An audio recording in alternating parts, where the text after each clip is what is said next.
सर्वत्र महानगरपालिकेची जोरदार चर्चा सुरू आहे। ज्या पद्धतीनं पुरुष ह्यामध्ये सक्रिय आहेत त्याच पद्धतीनं महिलाही सक्रिय झालेल्या दिसत आहेत। पूर्वी अशिक्षित महिलांचे प्रमाण जास्त होते, पण आता उच्च शिक्षित महिलाही राजकारणामध्ये सक्रिय झालेल्या दिसत आहेत। प्रभाग क्रमांक 15 मध्ये सक्रिय उमेदवार असणाऱ्या आणि उच्च शिक्षित असणाऱ्या महिलेशी आपण चर्चा करू।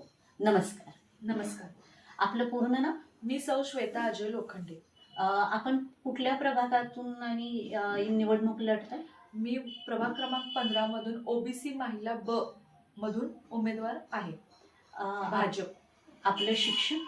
मी स्वतः MA DED BEd आहे। आपण राजकारणामध्ये येण्याचं कारण आपण इतक्या उच्च शिक्षित असताना तुम्ही कुठल्याही क्षेत्रामध्ये जर गेला असता तर तुमच्या करिअरला संधी होत्या, तर तुम्ही आता राजकारण का निवडताय? राजकारण निवडते म्हणजे मला समाजकारणाची खूप आवड आहे। मला समाजासाठी प्रयत्न करायचे आहेत, म्हणजे महिलांसाठी, स्पेशली महिलांसाठी मला प्रयत्न करायचे आहेत। महिलांना आपण आभा कार्ड, आयुष्यमान जसे काढून दिले तसेच बचत गटातून आपण योजना त्यांना राबवतो, तसेच आपण उद्योग भवनमधून कसं कर्ज मिळतंय, त्याचा तुम्हाला कसा लाभ होतोय ह्याची आपण त्यांना वारंवार माहिती देतो। तसंच आपण महिलांच्या सुरक्षतेसाठी आणि महिलांच्या रोजगार संधी मिळवून देण्यासाठी सातत्याने प्रयत्न करतोय। महिलांच्यासाठी अजून काही असे विशेष प्रयत्न आपण करणार आहात किंवा महिलांच्या आरोग्याच्या संदर्भात आपण काही विचार केलेले आहेत किंवा आजपर्यंत आपण काही प्रयत्न केलेले आहेत? महिलांसाठी आरोग्याच्या दृष्टीने विचार चालूच आहेत, त्यासाठी तर थोडे आपले प्रयत्न करतच आहोत। सर्वप्रथम मला सांगायचं आहे की आमच्या इथं आठवडी बाजार बुधवारचा मोठा भरतो, मोठ्या प्रमाणात असतो। महिलांची संख्या इथे मोठ्या प्रमाणात असते।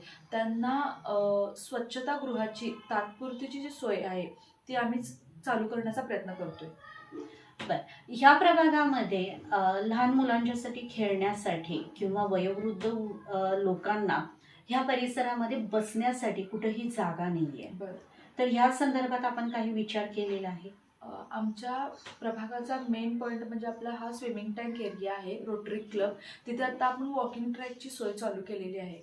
तिथेच आता वयोवृद्ध लोकांना बसण्यासाठी आपण बाक आणायचे आहेत, तसेच लहान मुलांना खेळण्यासाठी तिथे गार्डनची सोय करण्याचे प्रयत्न चालू आहेत आपले।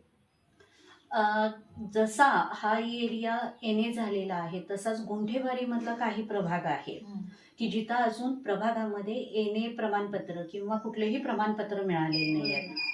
गुंठेवारी असल्यामुळे कित्येक ठिकाणी अजून ड्रेनेजची व्यवस्था, पाणी, रस्ते ह्या सोयी नाही आहेत, तर ह्याबाबत आपण काय उपाययोजना करायचा विचार केलेला आहे? चालू आहेत, आमचे त्यावरही प्रयत्न चालू आहेत। गुंठेवारीची समस्या झाल्यावर आपण तिथे गटरींची सोय करून द्यायची आहे।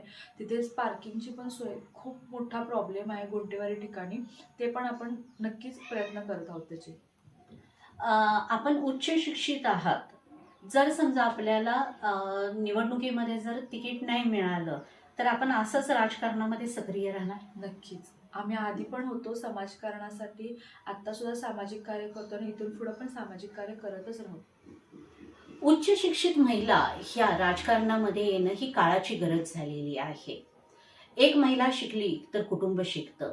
एक उच्च शिक्षित महिला नगरसेवक म्हणून महापालिकेत गेली तर प्रभागाचा विकास होईल, यामध्ये तीळ मात्र शंका नाही। आपण आता ज्यांच्याबरोबर चर्चा केली त्या महिलांना भावी काळामध्ये नगरसेविका पद हे भूषवायला मिळावं ही आपण ईश्वरचरणी प्रार्थना करतोय। अमन एक्सप्रेससाठी मी तस्लीम।